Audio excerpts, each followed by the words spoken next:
तो मूवी की शुरुआत होती है और हम मिस्टर मुलिन्स नाम के एक आदमी को देखते हैं। वो एक गुड़िया बनाने वाले थे।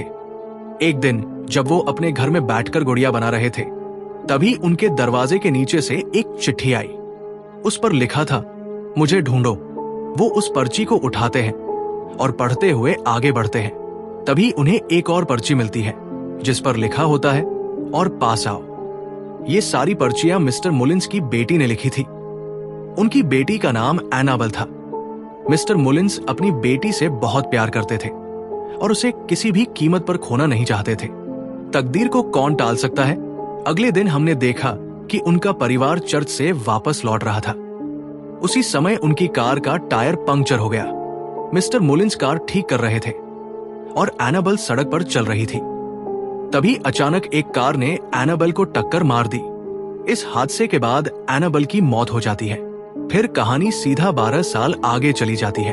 हम देखते हैं कि एक नन और कुछ अनाथ लड़कियां मिस्टर मुलिन्स के घर जा रही होती है। उनके साथ जो ड्राइवर होता है वो रास्ते में बताता है कि जब से उनकी बेटी एनाबेल की मौत हुई है, मिस्टर और मिसेस मुलिन्स अकेले रह गए हैं। अब इन सब लड़कियों की देखभाल की जिम्मेदारी मिस्टर मुलिन्स के घर में ही होगी।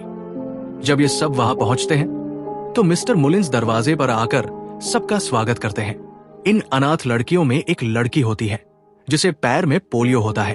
उसका नाम जैनिस होता है। वो ठीक से चल नहीं पाती। यही लड़की इस फिल्म की सबसे अहम किरदार है। मिस्टर मुलिन्स का घर बहुत बड़ा होता है और सब लड़कियां उसे देखकर खुश हो जाती हैं। सबको ये घर देखने में बहुत मजा आता है। मिस्टर मुलिन्स बताते हैं कि सबका कमरा ऊपर पहली मंजिल पर है, लेकिन नन कहती है कि वो और जैनिस नीचे वाले कमरे में ही रुकेंगे क्योंकि जैनिस सीढ़ियां नहीं चढ़ सकती। मिस्टर मुलिन्स उन्हें एक खास कुर्सी दिखाते हैं जो उन्होंने अपनी बीवी के लिए बनाई थी। ये एक ऑटोमेटिक कुर्सी होती है जो ऊपर तक चली जाती है। जैनिस उस पर बैठती है और आराम से ऊपर पहुंच जाती है। तभी जैनिस के पीछे एक परछाई दिखाई देती है जो पल भर में गायब हो जाती है। फिर सब लड़कियां अपने अपने बिस्तर चुनने लगती हैं और बहुत खुश होती है। जैनिस खिड़की से बाहर देखती है और वहां लिखा हुआ पाती है, 5 साल, 6 साल और 7 साल। थोड़ी देर बाद मिस्टर मुलिन्स उसके पास आते हैं और कहते हैं, ये कमरा हमेशा के लिए बंद रहेगा और तुम्हें इसे खोलने की कोशिश नहीं करनी चाहिए। फिर एक सिस्टर नन को अपना सामान खोलते हुए दिखाया जाता है। इसी बीच जैनिस को एक छुपी हुई खिड़की दिखती है जहां एक लिफ्ट लगी होती है। खिड़की में लिफ्ट देखना थोड़ा अजीब लगता है। जब सिस्टर खिड़की बंद करती है तो वो अपने आप फिर खुल जाती है। सिस्टर फिर से खिड़की बंद करती है लेकिन वो दोबारा खुल जाती है। इसी बीच एक लड़की सिस्टर के पास आती है और पूछती है कि क्या वो बाहर खेलने जा सकती है। सिस्टर उसे इजाजत देती है। फिर सारी लड़कियां बाहर खेलने चली जाती हैं। जैनिस अपनी खिड़की से सब कुछ देखती रहती है। उसे दुख होता है क्योंकि वो चल नहीं सकती और सबके साथ वैसे खेल नहीं सकती। रात में सब लोग डिनर कर रहे होते हैं। वहीं मिस्टर मुलिन्स की पत्नी भी दिखती है। इसी बीच एक दरवाजा बंद हो जाता है और जैनिस को रात में वही नोट मिलता है। उस नोट पर लिखा होता है, फाइंड मी। यही वही नोट था जो एनाबेल, मिस्टर मुलिन्स की बेटी, उन्हें दिया करती थी। पर अगर एनाबेल मर चुकी थी तो फिर जैनिस को नोट कौन दे रहा था? जैनिस नोट को देखते हुए उस कमरे में पहुंच जाती है जहां मिस्टर मुलिन्स ने उसे जाने से मना किया था। कमरे में वो कई डॉल्स और एक छोटा डॉल हाउस देखती है। ये डॉल हाउस बिल्कुल मिस्टर मुलिन्स के घर जैसा ही बना हुआ था। इसी बीच जैनिस हाउस में एक चाबी मिलती है। ये चाबी कमरे में रखी एक अलमारी की थी। जैनिस चाबी को ताले में लगाकर अलमारी खोल देती है। उसमें एनाबेल की डॉल रखी होती है जो दिखने में बहुत खास लग रही थी। जैनिस डॉल देखकर अलमारी को फिर से बंद कर देती है। इसी बीच अलमारी अपने आप खुल जाती है और जैनिस उसे फिर से बंद कर देती है, लेकिन उसे ऐसा लगता है जैसे एनाबेल फिर से उसे बुला रही है और बाहर देखती है तो उसे मिस्टर मुलिन्स नजर आते हैं। जैनिस मिस्टर मुलिन्स से मिलने जा ही रही होती है कि उसे लगता है डॉल उसके पीछे आ रही है। अचानक डॉल गायब हो जाती है और जैनिस डर जाती है। उसे समझ नहीं आता कि उसके साथ क्या हो रहा है। वो डर कर वहां से भागती है और अपने कमरे में छुप जाती है। मिस्टर मोलिन्स को फिर वो नजर नहीं आती और फिर अगले दिन उसे देखा जाता है। सभी लड़कियां बाहर खेल रही होती हैं, लेकिन जैनिस नहीं खेल पाती। वो सिस्टर से जाकर कहती है कि उसने वही कमरा फिर से खोला है जहां जाने से मिस्टर मोलिन्स ने मना किया था। सिस्टर उसे समझाती है कि हम सब मिस्टर मोलिन्स के घर में रहते हैं और हमें उनके बनाए सारे नियम मानने होंगे। फिर उन अनाथ लड़कियों में सबसे छोटी लड़की दिखती है। वो छुपते छुपाते बेसमेंट के दरवाजे तक पहुंच जाती है। वहां उसे एनाबेल की डॉल मिलती है और वो उसे देखती रहती है। इसी बीच उसके पास एक परछाई आती है और डॉल गायब हो जाती है। लड़की डर जाती है और बेसमेंट की सीढ़ियों से गिर जाती है। जब सब लड़कियां उसे देखती हैं, तो उसे हंसाने की कोशिश करती है। इसी बीच मिस्टर मोलिन्स उस छुपी हुई खिड़की को ताला लगाकर बंद कर देते हैं ताकि कोई अंदर न जा सके। शाम को दो लड़कियां आपस में बात करती हैं। दोनों अपने ऊपर कपड़ा लपेटे हुए थी और उनके पास एक टॉर्च भी थी। मिस्टर मोलिन्स की पत्नी थोड़ी अजीब थी। वो पूरा दिन बिस्तर पर ही रहती थी, लेकिन रात को बाहर शिकार ढूंढने निकलती थी। जब वो दोनों बातें कर रही थी, तो उन्हें किसी के कदमों की आवाज सुनाई दी। दोनों को मिस्टर मोलिन्स की आवाज भी सुनाई दी।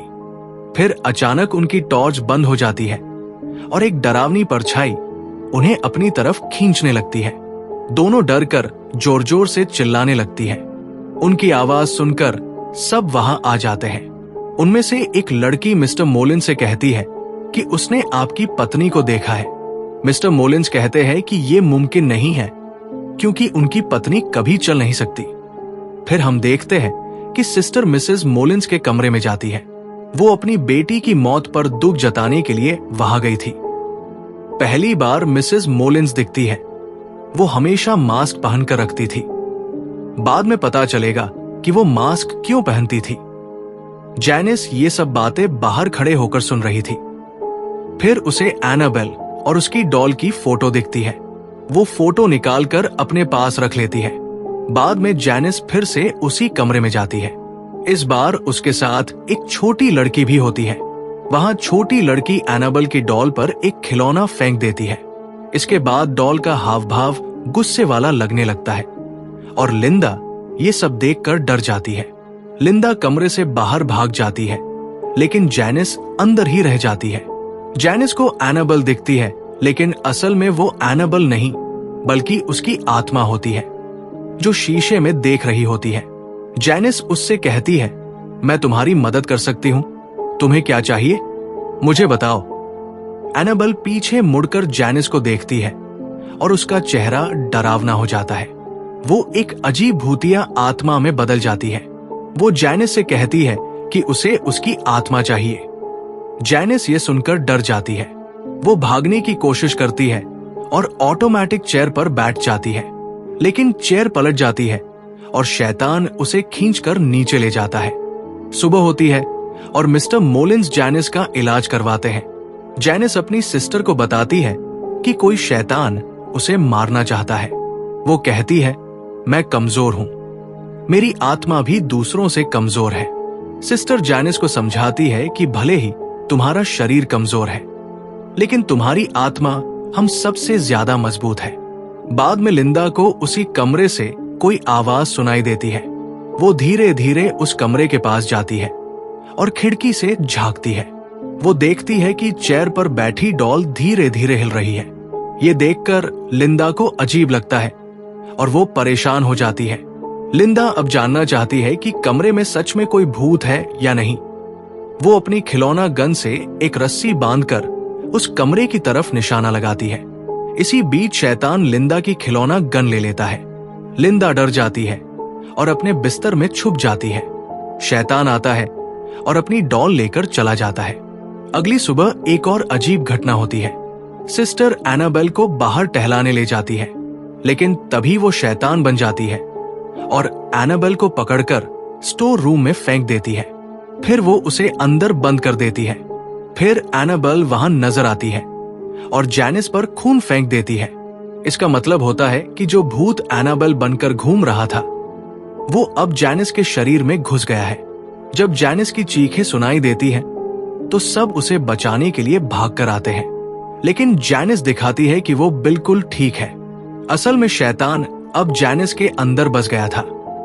अगले दिन मिस्टर मोलिन्स लिंडा से मिलने आते हैं। लिंडा उन्हें सब सच बता देती है कि आपके मना करने के बावजूद जैनिस उस कमरे में गई थी और उसने डॉल को अपने साथ ले लिया था।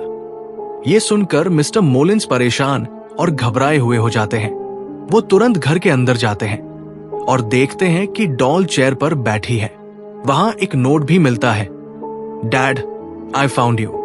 मिस्टर मोलिन्स पूछते हैं कि मैंने तो मना किया था, फिर जैनिस वहां कैसे गई?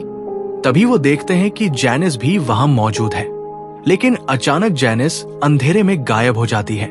उसके शरीर से अजीब सा तरल निकलने लगता है। जैनिस पर वही शैतान काबिज हो चुका था। मिस्टर मोलिन्स क्रॉस दिखाकर उसे रोकने की कोशिश करते हैं, लेकिन शैतान एक एक करके मिस्टर मोलिन्स की उंगलियां तोड़ देता है और फिर उन्हें मार डालता है। इस तरह मासूम मिस्टर मोलिन्स की भी मौत हो जाती है। जब सिस्टर को मिस्टर मोलिन्स की चीख सुनाई देती है तो वो अंदर आती है। अंदर आकर वो देखती है कि मिस्टर मोलिन्स का शरीर बहुत ही अजीब हालत में पड़ा है। ऐसा लगता है जैसे शैतान ने मिस्टर मोलिन्स का सारा खून चूस लिया हो। ये सब देखकर सारी लड़कियां डर जाती हैं। लिंडा तय करती है कि अब वो डॉल को फेंक देगी। उसी रात वो डॉल को फेंकने निकलती है, लेकिन रास्ते में सिस्टर उसे देख लेती है। लिंडा जैसे ही डॉल फेंकती है और नीचे झुककर देखती है तो अचानक कोई उसे खींच लेता है, लेकिन लिंडा की किस्मत अच्छी थी कि उसकी सिस्टर सही वक्त पर पहुंच जाती है और उसे बचा लेती है। लिंडा और सिस्टर वापस घर के अंदर आती है। वो देखती है कि जैनिस कहीं गायब है और डॉल फिर से बिस्तर पर रखी हुई है। सिस्टर को बिल्कुल समझ नहीं आता कि घर में आखिर चल क्या रहा है। सिस्टर मिस्टर मोलिन्स के पास जाती है और पूछती है, ये सब क्या है? इस घर में क्या छुपा है? क्या कोई काली ताकत लोगों को मार रही है? अब सच बताना ही होगा। मिस्टर मोलिन्स बताते हैं कि उनकी बेटी की मौत के बाद वो दोनों बहुत अकेले हो गए थे, इसलिए उन्होंने अपनी बेटी को वापस लाने की कोशिश की। इसके लिए जो भी करना पड़ा वो करते गए, पर उन्होंने कभी नहीं सोचा था कि इससे नुकसान और भी बड़ा होगा। वो अपनी बेटी की ताकत को पहचान नहीं पाए। जब उनकी बेटी वापस आई तो उन्हें लगा कि एनाबेल वापस आ गई है, लेकिन बाद में पता चला कि वो उनकी बेटी एनाबेल नहीं है, बल्कि एक शैतान है जिसने उनकी बेटी की आत्मा को पकड़ लिया है। मिस्टर मोलिन्स बताते हैं कि शैतान उनकी बेटी के जरिए इस दुनिया में आना चाहता था। जब उन्हें ये सब समझ में आया तो उन्होंने क्रॉस चिन्ह से शैतान को वापस भेजने की कोशिश की, लेकिन शैतान बहुत ताकतवर था। उसने मिसेस मोलिन्स पर हमला किया और उनकी एक आंख भी निकाल दी। मिसेस मोलिन्स ये सब बताते हुए अपना मास्क हटा देती है। अब मिसेस मोलिन्स का असली चेहरा दिखता है, जो बहुत डरावना होता है। इसके बाद मिस्टर मोलिन्स ने स्टोर रूम को बंद कर दिया। वहां उन्होंने बाइबल के पन्ने रख दिए थे। फिर उन्होंने फादर और पादरियों को बुलाया। इसी वजह से 12 साल बीत गए और उन्होंने फैसला किया कि अब अपनी बेटी की जगह दूसरी अनाथ लड़कियों की मदद करेंगे। मिस्टर मोलिन्स ने सबको साथ मिलकर अच्छा काम करने को कहा, लेकिन उन्हें पता नहीं था कि जैनिस ही वो दरवाजा फिर से खोलेगी। जैसे ही वो दरवाजा खुलेगा, शैतान वापस जाग जाएगा। लड़कियां देखती है कि अब जैनिस चलने लगती है। इसका मतलब था कि उसके अंदर शैतान है जिसने उसे ठीक कर दिया है। अब जैनिस सबको मारने की कोशिश करती है। सब लड़कियां डर कर चिल्लाते हुए बाहर भागती हैं। सिस्टर सबको समझाती है कि एक साथ रहना और सुरक्षित रहना जरूरी है। सभी लड़कियां मिसेस मोलिन्स को भी साथ ले जाना चाहती हैं ताकि उनकी देखभाल कर सके, लेकिन जब वो उनके कमरे में जाती है तो वहां बहुत अजीब नजारा होता है। वो देखती है कि मिसेस मोलिन्स को पहले ही शैतान मार चुका है। उसने मिसेस मोलिन्स के शरीर को दीवार पर आधा लटका दिया था। ये देखकर सब लड़कियां डर जाती हैं और चिल्लाते हुए बाहर भाग जाती हैं। सिस्टर लिंडा और दूसरी लड़की को बचाने वहां जाती है, लेकिन तभी जैनिस भी वहां पहुंच जाती है। सिस्टर बाइबल पढ़ने लगती है, लेकिन जैनिस उसे पकड़कर शीशे में फेंक देती है। जैनिस के अंदर का शैतान बाकी सब लड़कियों को डराने लगता है। एक लड़की डरकर एक कॉटेज में छुप जाती है और शैतान उसे मारने की कोशिश करता है। दूसरी तरफ लिंदा जैनिस से भागने की कोशिश कर रही होती है। जैनिस उसके पीछे लगी रहती है। लिंदा भागते हुए उस छुपी खिड़की को खोल देती है। वहां उसे मिसेस मोलिन्स दिखती है, जिनकी लाश में जान आ गई थी और वो लिंदा की तरफ बढ़ रही थी। लिंदा तुरंत खिड़की बंद कर देती है और तभी सिस्टर उसे बचाने आ जाती है।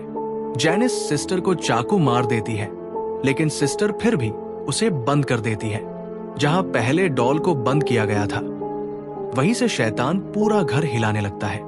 वो अपनी सारी ताकत लगाकर अलमारी से बाहर निकलने की कोशिश करता है, लेकिन वो बाहर नहीं निकल पाता। घर की सारी लाइट्स भी एकदम ऑन होने लगती हैं। ये देखकर सब लोग डरकर वहां से भागने लगते हैं। फिर दिखाया जाता है कि पूरा घर हिलने लगता है। सब लाइट्स एक साथ बंद हो जाती है। चारों तरफ अंधेरा फैल जाता है और सब कुछ शांत हो जाता है। ऐसा लगता है जैसे शैतान अब यहां से जा चुका है। अगले दिन पुलिस वहां पहुंचती है। पुलिस अलमारी खोलती है, लेकिन अंदर बस एक डॉल मिलती है।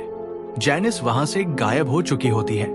इसका मतलब था कि शैतान अब भी जैनिस के अंदर ही है। फिर हम देखते हैं कि एक ड्राइवर उस डॉल को लेकर कहीं और चला जाता है। दूसरी तरफ बाकी लड़कियां ये घर छोड़कर चली जाती है। फिर एक सीन दिखाया जाता है कि एक कपल अनाथालय से एक बच्ची को गोद लेने आता है।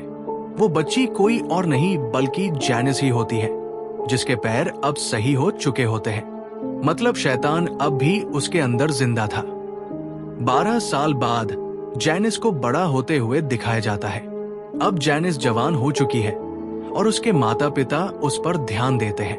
एक दिन जब उसके पिता उसे देखने आते हैं तो जैनिस उनका सिर काट देती है। बाद में वो अपनी मां को भी मार देती है। इन आवाजों को सुनकर पड़ोसी जाग जाते हैं और फिल्म यही खत्म हो जाती है। Thanks for watching.